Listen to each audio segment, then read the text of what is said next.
नमस्कार, दूरदर्शन के कार्यक्रम नमस्कार एमपी में आप सभी का स्वागत है। मैं हूं आपके साथ प्रिया और सबसे पहले तो आप सभी को हमारे परिवार यानी दूरदर्शन परिवार की तरफ से आप सभी को दशहरा की अनेक शुभकामनाएं। खुश रहिएगा, स्वस्थ रहिएगा, त्योहार को बहुत अच्छे से मनाइएगा। अब सबसे पहले फ़ोन नंबर नोट कर लीजिए क्योंकि आज का दिन खास है और आज की तारीख और ज़्यादा खास है, तो नोट कर लीजिएगा 0755-266-0049 यानी 0755266049। इसके अलावा टोल फ्री नंबर भी आप नोट कर लीजिए यानी निःशुल्क सेवा का भी आप इस्तेमाल कर सकते हैं 1800-233-0040 1800-233-0040। तो फ़ोन नंबर आपको इसलिए नोट करवा दिए सबसे पहले क्योंकि आज जब मैं आपको सब्जेक्ट बताने वाली हूं तो आपके दिमाग में बहुत सारे सवाल चलने वाले। सबसे पहले दिवस विशेष के बारे में बात तो कर लूंगी, लेकिन पहले तिथि से तो शुरुआत कर लेते हैं। जो कार्यक्रम की हमारी परंपरा है कि हम एक एक करके आपको सारी चीजें बताते जाएंगे, तो शुरुआत कर लेते हैं तिथि से। तो चलिए बताते हैं कि क्या कहती है आज की तिथि। आज की तिथि कह रही है विक्रम संवत 289 आश्विन मास शुक्ल पक्ष की दशमी 5 अक्टूबर 2022 और आज का दिन है बुधवार और पर्व है दशहरा। तो बुराई पर अच्छाई की जीत, बिल्कुल इसी को केंद्रित करते हुए हमारा आज का सुविचार क्या कहता है, चलिए बताते हैं। आज का सुविचार कहता है कि दहन पुतले का ही नहीं बुरे विचारों का भी करना होगा। श्री राम का करके स्मरण हर रावण से लड़ना होगा। तो कोशिश ये करेंगे कि विचार तो तरह तरह के आते, क्योंकि स्थितियां कैसी भी बन सकती है, तो कोशिश ये की जाएगी कि बुरे विचारों को दरकिनार कर दिया जाए और अच्छे विचारों के साथ आगे बढ़ा जाए ताकि सकारात्मक ऊर्जा सभी जगह प्रवाहित की जाए। यही तो मैसेज है। तो आज की बात हम करेंगे, उसके पहले चूंकि मैं थोड़ी देर पहले आपको बता रही थी ना कि दिवस विशेष भी है, तो आज दिवस जो है वो बहुत सारी खास चीज़ों को लेकर है। 5 अक्टूबर की पहले बात कर लेते हैं। आज की तिथि कई मायनों में खास है।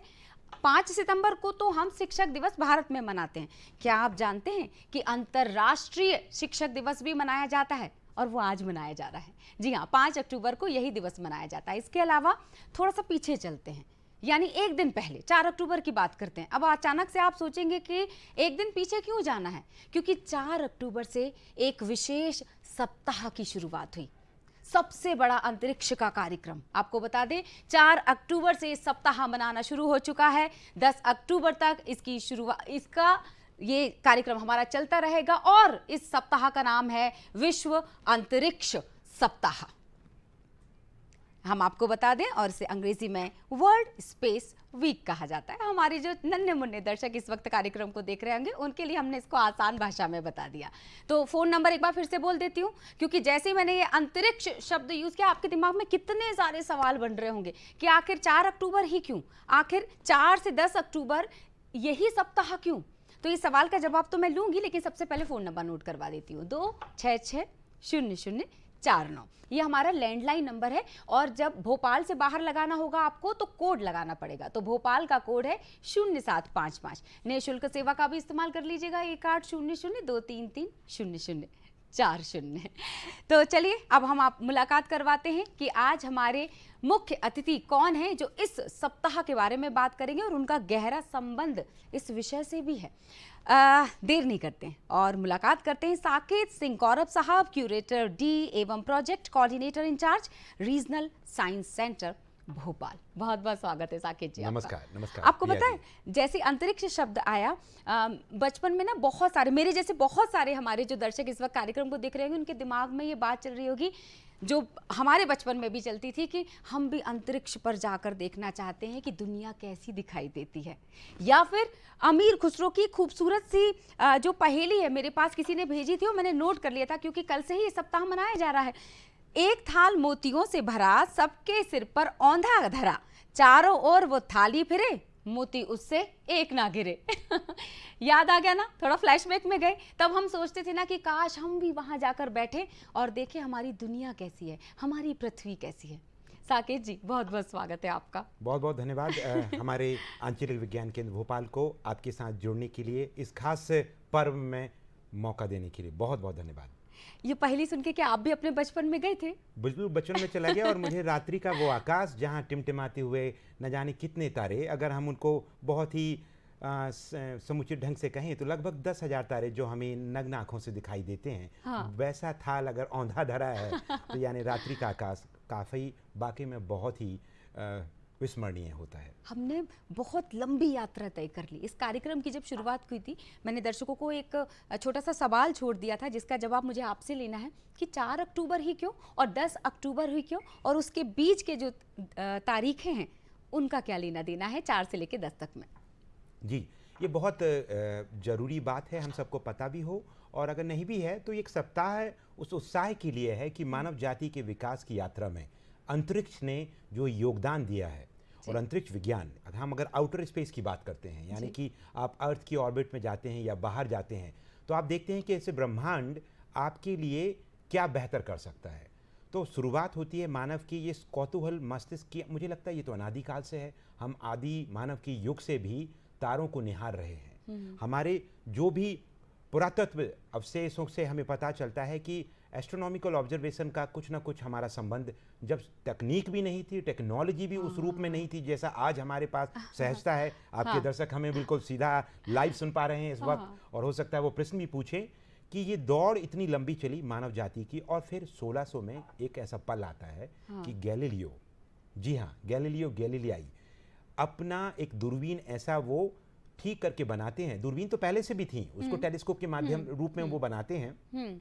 टेलीस्कोप का इस्तेमाल पहले युद्धों में होता था, लेकिन पहली बार ये जनाब उसको अंतरिक्ष में अपनी रात्रि की वो उसी औंधा धारा थाल को अगर हम बात करें तो उन्हीं टिमटिमाते हुए तारों को, ग्रहों को देखने का जो कौतूहल उनके अंदर रहा, उनने जब टेलीस्कोप पहली बार आकाश की तरफ मोड़ा और जो अध्ययन शुरू किया, पूरी समझ, सोच और एक नया दायरा ही बदल गया हमारा इस प्लैनेट अर्थ के बारे में। यानी हम पृथ्वी पे रहने वाले इतने विशाल बुद्धिजीवी प्राणी अपने आप को मानते हैं, लेकिन जब ब्रह्मांड की अथाह गहराई में हमने जब छलांग लगाना शुरू किया तो हमें ये बोध हुआ कि हम बहुत ही नगण्य हैं।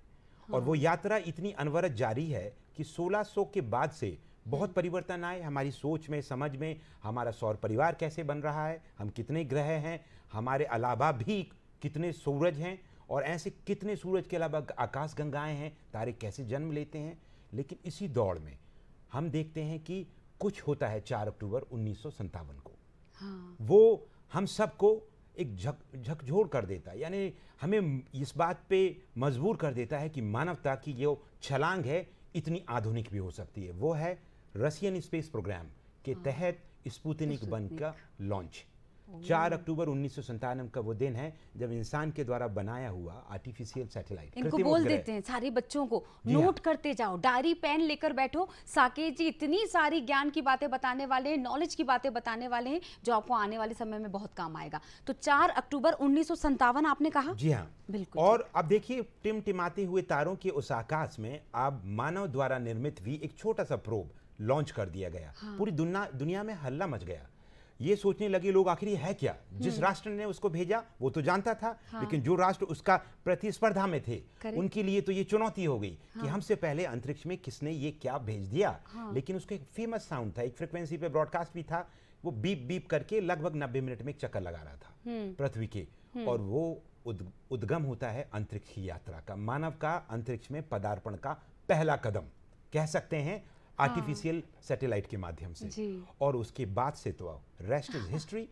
तो ये 4 अक्टूबर की जो डेट है हमारी विश्व अंतरिक्ष सप्ताह जो हम मना रहे हैं, ये संयुक्त राष्ट्र संघ ने 4 अक्टूबर को चुना कि ये पहला मानव द्वारा छोड़ा गया आर्टिफिशियल सैटेलाइट, जो कि एक ऐतिहासिक कदम है पूरी मानव जाति के लिए। कोई भी राष्ट्र हो, लेकिन विज्ञान और तकनीक, जो ज्ञान है वो तो पूरे समाज को कहीं ना कहीं समाज के भले के लिए, विकास के लिए, सोसाइटल डेवलपमेंट के लिए काम में आता है।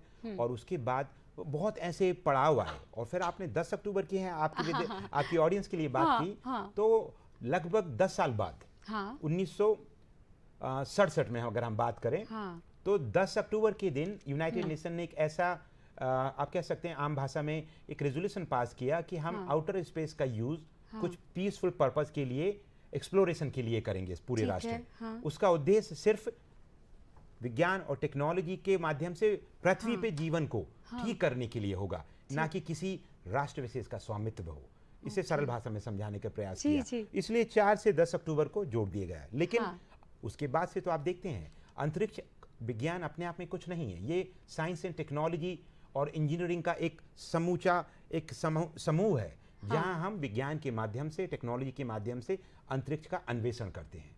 और संयुक्त राष्ट्र संघ और पूरे देश आज हम भारत गौरवान्वित होकर हमारे भारतीय अंतरिक्ष कार्यक्रम के बारे में हमें फख्र से कहते हैं कि पूरी दुनिया की उन गिने चुनिंदा राष्ट्रों में भारत अपनी कंधे से कंधे मिला के खड़ा होता है कि आज खुद उसका सबसे ज़्यादा विकसित राष्ट्रीय अंतरिक्ष कार्यक्रम है, जो अपनी खुद की लॉन्च व्हीकल से अपनी खुद की निर्मित सैटेलाइट्स को अंतरिक्ष में स्थापित कर पाता है और बहुत कुछ करता है। वो हम आगे आपसे बातें करेंगे। बिल्कुल, हम सब गौरवान्वित महसूस कर रहे हैं। आपने जब इतनी सारी जानकारी दी, मुझे भी दिमाग में चला गया कि 57 और उसके ठीक 10 साल बाद की तारीख जो जुड़ी थी 10 अक्टूबर, इसलिए वो 4 से 10 अक्टूबर हुआ था। अब चूंकि हमने शुरुआत में जब मैंने कहा कि अंतर्राष्ट्रीय शिक्षक दिवस मना रहे हो, जब गुरु की बात करते हैं तो और हम इस वक्त जो बात कर रहे हैं उससे जुड़े हुए अगर विज्ञान के जनक की हम बात करना चाहें और जिनकी वजह से इसरो, शायद हमने परिचय उन्हीं से किया, डॉक्टर विक्रम साराभाई साहब, तो कुछ उनके बारे में भी हम जानना चाहेंगे और वहां से उस सफर की शुरुआत के बारे में भी बताइए दर्शकों को। आपकी इन बातों से और ये जो माहौल बन रहा है अंतरिक्ष के ऊपर, तो मुझे भी गूज़बम्स आ गए हैं कि आपने जिनका नाम ले दिया, डॉक्टर विक्रम साराभाई, भारतीय अंतरिक्ष कार्यक्रम के सूत्रधार, और उन्हें जो सहयोग मिला उस वक्त उनसे भी बड़े वैज्ञानिक भारत में उस समय डॉक्टर होमी भाभा थे और उनके समकालीन और भी लोगों ने। लेकिन एक कहते हैं ना, हर इंसान के अंदर एक चाह होती है, एक संकल्प होता है, एक विजन होता है। उन्होंने जिस परिवार से वो थे, इतना औद्योगिक परिवार होने के बाद, एक अपने आप में सशक्त और एक बहुत ही वैभवशाली परिवार होने के बाद भी उन्होंने भारत के विज्ञान की अंतरिक्ष की यात्रा चुनी और कहा हमारे राष्ट्र को अगर दुनिया से कंधा मिला के हमारे समाज के भलाई के लिए अंतरिक्ष टेक्नोलॉजी का यूज करना है, तो वो विजन उन्होंने उस समय से देखना शुरू किया। और ये कहना अतिशयोक्ति नहीं होगी कि भारत एकमात्र ऐसा राष्ट्र है जिसके अंतरिक्ष कार्यक्रम की जन्म से ही उसके विजन में, उसके लक्ष्य में अंतरिक्ष का अन्वेषण समाज के विकास और सुधार और उसमें सहयोग के लिए ही था। और ये डॉक्टर साराभाई के खुद की अपनी विचार थे। बिल्कुल। और भारतीय अंतरिक्ष कार्यक्रम का उन्हें जनक कहा जाता है क्योंकि उनके ही मार्गदर्शन में आज जो इसरो एज ए संस्था जो हमारी है, इंडियन स्पेस रिसर्च ऑर्गेनाइजेशन, भारतीय अंतरिक्ष अनुसंधान संगठन जो काम कर रहा है, उसकी शुरुआत होती है। वो दिन आप सब नोट कर सकते हैं, 21 नवंबर 1963 जी। इसरो का जन्म उस समय नहीं भी हुआ था, लेकिन भारत ने थुम्बा से पहला रॉकेट, साउंडिंग रॉकेट था एक प्रकार से, वो नाइक अपाचे रॉकेट था, जो अमेरिकन स्पेस प्रोग्राम और रशियन स्पेस प्रोग्राम के दोनों के सहयोग से, देखिए दोनों विश्व महाशक्तियां भारत को सहयोग से दे रही हैं। और हमारे उस सहयोग को विजनरी हमारे दूर ले जाने वाले कौन है? डॉक्टर होमी भाभा, और उनके सपोर्ट के साथ भारतीय अंतरिक्ष कार्यक्रम के जनक जो कि विश्व शिक्षक दिवस के उपलक्ष्य में डॉक्टर विक्रम साराभाई, और वो लॉन्च होता है थुम्बा से। और उसके बाद भारत की वही शुरुआत होती है जो पहला आर्टिफिशियल सैटेलाइट 4 अक्टूबर 1957 को लॉन्च हुआ। उससे कम वो हमारे लिए महापर्व नहीं था कि अपनी ही धरती से हमने जो रॉकेट बनाया और वो रॉकेट लॉन्च हुआ नाइक अपाचे। उसके बाद से तो पूरा फिर इतिहास गवाह है कि भारत के अंतरिक्ष कार्यक्रम ने कितनी द्रुत गति पकड़ी और कैसी चुनौतियों और संघर्ष के बाद आज पूरे विश्व के सामने अपने आप को one of the greatest agencies, एक ऐसा संस्थान के रूप में कर दिया जो अंतरिक्ष में ही नहीं, अंतरिक्ष के दोहन को मानव जाति के विकास में और समाज के विकास में योगदान देने के लिए विभिन्न टेक्नोलॉजीज का इस्तेमाल कर रहा है। आप कितने अच्छे तरीके से समझा रहे हैं, मैं खुद नोट डाउन कर रही हूँ क्योंकि मुझे भी ये चीज़ जाननी है कि 21 नवंबर 1963 आपने कहा जब इसरो से हमारा परिचय हुआ था, तो आपने नोट डाउन कर लिया। कुछ सवाल तो बन ही रहे होंगे ना, तो सवाल करने के लिए फ़ोन नंबर जो नोट करवाए हैं, तो क्यों नहीं सवाल कर रहे हैं? ऐसा मौका बार बार नहीं मिलेगा। साकेत साहब ने समय निकालकर आपके लिए इस प्रोग्राम में शामिल हुए हैं ताकि आप अपने महत्वपूर्ण सवाल रख सकें। 0755 भोपाल का कोड 2660049, ये हमारा फ़ोन नंबर है। Toll free number 1800-233-0040। आप सोचकर देखिए, टीवी नहीं होती तो मनोरंजन कैसे होता? फिर दिमाग में ये भी आता है कि पहली टीवी कैसे आई? सर टीवी की ये- शुरुआत और दूरदर्शन हमारा, जी हाँ। क्योंकि आज ये कितना अच्छा मौका है कि हम दूरदर्शन के कार्यक्रम में आपके साथ प्रोग्राम कर रहे हैं, जिसका लेना देना सीधा सीधा यहाँ से जी है। मतलब मेरे साथ मैं इस बात को और बेहतर ढंग से रखने जी। के प्रयास करूंगा कि हमारे आंचलिक विज्ञान केंद्र भोपाल के साथ, हाँ, जो ठीक। कि भोपाल में ही श्यामला हिल्स पे है, और हाँ। विज्ञान की विभिन्न प्रदर्शनियां हैं, बहुत सारे कार्यक्रम हैं, बच्चों के लुभावनी तरीके से विज्ञान को किस तरीके से सीखें वो। हाँ। तो आप जरूर आएं, जिस कार्यक्रम को देख रहे हैं आंचलिक विज्ञान केंद्र भोपाल विजिट करना बिल्कुल ना भूलें। हमारे ही उसी श्यामला हिल्स पे जहां से ये सिग्नल लाइव ब्रॉडकास्ट होके आपके यहाँ पर पहुंच रहा है, आपके टेलीविजन सेट पे। बट बात करते हैं उस युग की जब भारत के खुद का सैटेलाइट टेक्नोलॉजी इस्टेब्लिश नहीं हुई थी कम्युनिकेशन के रूप में, कि आप अपने सिग्नल को अपलिंक करें फिर डाउनलिंक किया जाए। ठीक। उस वक्त भी एक एक्सपेरिमेंटल कह सकते एक प्रयोग किया गया था, साइट एक्सपेरिमेंट, ठीक है। सैटेलाइट इंस्ट्रक्शनल टेलीविजन एक्सपेरिमेंट का नाम दिया इसरो में। अब डॉक्टर साराभाई का विजन रहा, आप सोचिए कि उनके विजन से कितना अंतर्राष्ट्रीय उनकी एक पैठ थी, सपोर्ट था कि अमेरिकन स्पेस प्रोग्राम ने उनका एक सैटेलाइट हमें 1 साल के लिए यूज करने के लिए हमारी ही इंडिया के ऊपर उसको इस तरीके से कोऑर्डिनेट सिस्टम अरेंज कर दिया कि भारत उसका इस्तेमाल कर सके। और फिर कुछ गांवों को, कुछ राज्यों के कुछ गांवों को चुना गया, और उन गांवों में स्पेशली भारत के एक उपक्रम जो है जो हैदराबाद में संस्थान है, उन्होंने टेलीविजन बनाए एक सेट, और एक्सपेरिमेंट के रूप में वो प्रोग्राम अहमदाबाद से लाइव ब्रॉडकास्ट होते थे। टेलीविजन उस सैटेलाइट के माध्यम से रिले होके उन टीवीज पे जाते थे जो गांव में थी, और उसमें कुछ शैक्षणिक कार्यक्रम तैयार किए गए। आज इतनी आधुनिकता के साथ इतने विभिन्न मनोरंजन के साधन है, दूरदर्शन उसका एकमात्र हमारा पुरोधा कह सकते हैं हमारे भारतीय टेलीविजन के इतिहास में। उसके पहले की नींव अगर आप बोलें एजुकेशनल प्रोग्राम की, तो उस कार्यक्रम ने रखी।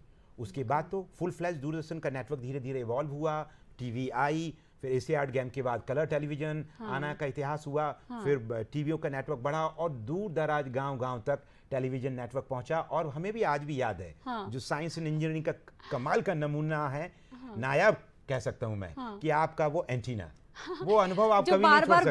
बार-बार घुमाना पड़ता था, पक्षी ऊपर बैठ जाता था, सिग्नल ठीक नहीं आता था, फिर उसको एडजस्ट करते थे। तो वो एक जो टेक्नोलॉजी का समावेश है, वो अंतरिक्ष ही तो है।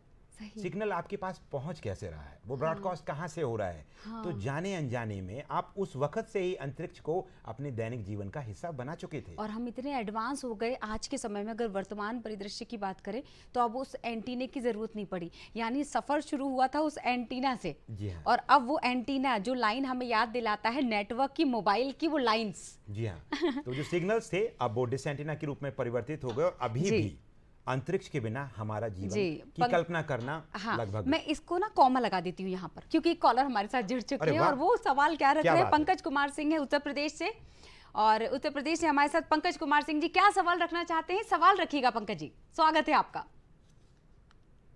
सवाल ये है कि आवाज आ रही मेरी? हाँ जी बिल्कुल। तो आवाज ये, मैं एक दिन बैठा था छत पे, हाँ। तो आसमान में नजर गई मेरी, तो उसमें ये देखा कि रेल के डिब्बे के तरीके कुछ चीजें जा रही थी, और काफी दूर तक उसको देखते बड़ा अच्छा लग रहा था। तो ये क्या है, सौर मंडल में ये क्या हो रहा था? तो अब कुछ देर बाद देखा तो वो विलुप्त हो गई। इसी का आंसर जानना चाहते हैं। जी बिल्कुल। बोलिए, एक बार मुझे उनका प्रश्न फिर से रिपीट करेंगे कि कुछ उन्होंने रात के आकाश में देखा, और वो एकदम से लुप्त हो गया। कुछ एक ऑब्जेक्ट था कि मल्टीपल ऑब्जेक्ट्स की लाइंस थी, क्या था वो? ये शायद उन्होंने ठीक से मेंशन नहीं किया, लेकिन कई बार ऐसे आकाश में कुछ चीजें दिखती हैं। बहुत जरूरी है ये इस बारे में, और हम पंकज जी को रेल के डब्बे देखे थे बने हुए, और फिर अचानक से वो विलुप्त हो गए। नहीं, इस बात को हम और बेहतर तरीके से, ताकि जो भी हमारे दर्शक अभी देख रहे हैं, ये हम समस्या का समाधान करने का प्रयत्न करते हैं कि ऐसी बहुत सी चीजें हैं जो हमें लगती हैं वो, लेकिन एक्चुअल में कुछ और होता है। मैं बताता हूँ क्या। अब जो भी दर्शक इसको देख रहे हैं तो ध्यान से सुने कि प्रकृति में, हमारे अंतरिक्ष में एस्ट्रॉइड्स हैं, कॉमेट्स हैं, इनके अवशेष जब हमारे वायुमंडल में प्रवेश कर जाते हैं, किन्हीं भी कारणों से टुकड़े से टूट के, हमारी अर्थ की ग्रेविटी, गुरुत्वाकर्षण इतना बलशाली है कि उनको अपनी तरफ खींच लेता है। अगर वो हमारी पृथ्वी की कक्षाओं में पास में आ गए हैं, तो गुरुत्वाकर्षण के कारण खींचते हुए उनके टुकड़े वायुमंडल में आते हैं। ठीक। ये पहली घटना हम बात कर रहे हैं जब ये अंदर घुसते हैं। और अंतरिक्ष सप्ताह में अगर ये चर्चा ना हो, जहां हम उन चीजों का हम समाधान ना करें जो हमारे समाज में कहीं ना कहीं कंफ्यूजन पैदा करते रहते हैं, तो वो लाल स्ट्रीक फील होता है। हम उनको उल्कापिंड भी कह देते हैं। तो क्या होता है एक्चुअल में, मिट्योर शॉवर भी होता है। तो वो जब चीजें आती हैं हमारे वायुमंडल में, घर्षण के कारण जलने लगती हैं। गर्मी अच्छा। पैदा हो जाती है। हाँ। उनमें सिंगल उनके पीछे की लाइंस भी दिखती है और वो भागते हुए बहुत सारे पिंड के टुकड़े छोटे 1 2 10 20 100 भी हो सकते हैं, ज़्यादा भी हो सकते हैं, लेकिन अधिकतर वो पृथ्वी पे पहुंचते पहुंचते नष्ट हो जाते हैं, क्योंकि हमारे वायुमंडल में लगभग 300 से 400 किलोमीटर अगर आप मान लेते हैं इसके अलग अलग लेयर के जुड़ाव को, तो जल के वो खाक हो जाते हैं। लेकिन अगर ऑब्जेक्ट बड़े हैं तो कुछ अवशेष हमारी पृथ्वी पे पहुंचते हैं और हमेशा होता ही रहता है। ये कोई नई बात नहीं है। अगर मेरे और आपके घर के ऊपर और हो ना कि हमारे सिर के ऊपर, जब तक गिरेगा नहीं तब तक हमें नहीं लगेगा कि वो चीज़ें गिर रही हैं। ऐसा होता रहता है। अब ये चीजें हो गई वो जो कि प्रकृति में उपलब्ध है, ब्रह्मांड से हमारी तरफ आ रही हैं। लेकिन अब रात में आपको कुछ तारा टूटा हुआ दिखता है। कई लोग कहते हैं कि कुछ तारा ऐसा चल रहा है, दरअसल तारे नहीं होते, वो तारे कभी टूटते नहीं हैं। वो एक हमारी उल्का पिंड या हमारे इन टुकड़ों से ये लाइट के जो हमें अवशेष दिखते हैं रात्रि आकाश में, हम उनको लगता है कि तारा टूटा, और उससे जुड़ी हुई कई संस्कृतियों में दुनिया भर में कुछ ना कुछ उससे कहानियां जुड़ी हैं। लेकिन उसका वैज्ञानिक पहलू ये है। दूसरी बात कि जब किसी गोल स्टार जैसे ऑब्जेक्ट को आप चलते हुए देखते हैं आकाश में, तो वो इंटरनेशनल स्पेस स्टेशन होती है अधिकतर। 2001 के बाद से अंतर्राष्ट्रीय अंतरिक्ष स्टेशन, जिसे कई राष्ट्रों ने मिलकर बनाया है, अमेरिकन या रशियन प्रोग्राम के अलावा यूरोपियन, कैनेडियन, जापान, इन सब ने सहयोग से बड़े स्तर पे बनाया है। उसका एक फुटबॉल फील्ड के बराबर वो चौड़े हैं उसके सोलर सेल विंड्स, और आप देखेंगे सोलर पैनल की बात कर रहा हूँ, उसके बहुत सारे मॉड्यूल, और वो इतनी बड़ी स्टेशन जब गुजरती है लगभग 450 से 500 किलोमीटर ऊपर रहती है हमसे, वो पृथ्वी के चक्कर लगाती है हर 90 मिनट में एक। और 2001 के बाद से जब से वो कंप्लीट हो गई है तब से वो अनवरत यात्रा कर रही है। 3 से 6 महीने लगभग हमेशा 3-3, 6-6 एस्ट्रोनॉट उस पर रहते हैं और वो उनकी ड्यूटियाँ चेंज होती रहती हैं। और हमारी भारतीय मूल की कल्पना चावला भी स्पेस शटल मिशन से उसमें भी जा चुकी हैं। और उसके बाद भारतीय कनेक्शन जिनसे कहें, भारतीय मूल की भले ही ना हो, लेकिन भारतीय कनेक्शन, हाँ, उनकी फादर तो भारतीय थे, सुनीता विलियम्स, वो तो उसमें उनका रिकॉर्ड है बहुत लंबे समय तक रहने का। और वो स्टेशन हमें ऐसा लगेगा कि बहुत तेज जा रहा है और वो एक्चुअल में स्पेस स्टेशन है। कभी आपसे बात करके ऐसा लग रहा है कि मैं अंतरिक्ष की यात्रा कर रही हूँ। बिल्कुल ऐसा लग रहा है कि वो किताबों से निकलकर शब्द व्यवहारिक आपके रूप में आ गए हैं। बस मैं 20 सेकंड में और क्विकली इसको खत्म करता हूं ये वाले सवाल को, क्योंकि बहुत से बच्चों में ये रहता है मन में, ये क्या देखा। और ये तो हो गया उसके जैसे सैटेलाइट स्पेस स्टेशन में, या दूसरे सैटेलाइट हैं, या कभी एक कॉलर हमारे साथ जुड़ गए नरसिंहपुर से। कमलेश कुमार कौरव जी सवाल रखने वाले। कमलेश जी जल्दी से सवाल रखिए। कमलेश जी अनुरोध करूंगी टीवी का वॉल्यूम कम कर दीजिए, अपने सवाल को प्रमुखता से रखिए। जी जी साकेत सर नमस्कार। नमस्ते जी, नमस्कार। सवाल रखिए। जी जी, मेरा ये सवाल था, आप बताते हैं कि जो तारामंडल में तारे हैं वो हमारे जो सरफेस है उससे बहुत दूरी पर हैं। हाँ। तो उसकी जो रोशनी है धरातल तक पहुंचने में मतलब कितना समय लेती होगी आपके अनुमान से या साइंस की जो भाषा है उसमें? जी, आप कहाँ से बात कर रहे हैं? नरसिंहपुर में? नरसिंहपुर करेली से। करेली से, मतलब नरसिंहपुर जिले के करेली शहर से हमारे साथ। बहुत बहुत धन्यवाद आपका हमसे जुड़ने के लिए और बहुत बेहतर प्रश्न रखने के लिए। तो चलिए आपके प्रश्न का हम उत्तर जरूर देते हैं। और हम ये कोशिश करते हैं कि जो समय सारणी हमारे पास है उसके अंदर हमें ये जवाब देने हैं। तारे अनंत हैं, मतलब अगर हम अंतरिक्ष की उम्र की बात करें तो 14 बिलियन यानी 14 अरब वर्ष तो उसकी उम्र हो चुकी है। और वो उम्र हो चुकी है मतलब नहीं है कि वो बूढ़ा हो रहा है।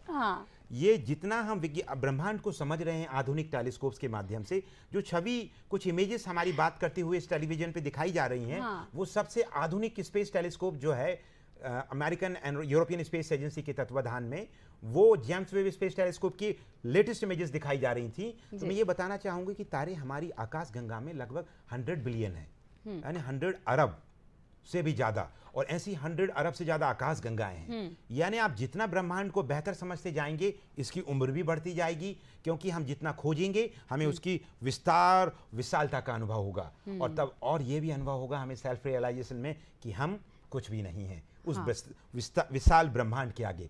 तारे हमसे बहुत दूर दूर हैं। हमारी खुद की आकाश गंगा में हम रात को जो तारे देखते हैं लगभग, जैसे मैंने पहले भी बोला कि लगभग 10,000 तारे, लगभग 10, बिना किसी टेलीस्कोप या बाइनोकुलर का आपके आंखें अगर ठीक ठाक हैं तो आप देख सकते हैं। लेकिन इनकी दूरियां प्रकाश वर्ष में नापी जाती हैं। पृथ्वी के सबसे करीब का तारा सूर्य है भाई साहब, इसको गलती नहीं करिएगा आप सब। सन है। लेकिन अगर हमारे सौर परिवार से थोड़े बाहर जाते हैं तो प्रोक्सिमा सेंचुरी है, जो 4 से लगभग 4 प्रकाश वर्ष के आसपास है। वो एक तारा नहीं, 3 तारे हैं अगर आप टेलीस्कोप से अध्ययन करते हैं। ऐसे तारे जितने दूर जाते जाएंगे आपसे, इनकी दूरियां अलग हैं। अब ये जितने दूर हैं, और मैंने प्रकाश वर्ष कहा है, यानी प्रकाश को वहां से हमारे तक आने में उतने वर्ष लगते हैं। तो आप जो भी तारे देखते हैं वो आज के नहीं हैं। जितने वो दूर हैं वो प्रकाश उतना पुराना है।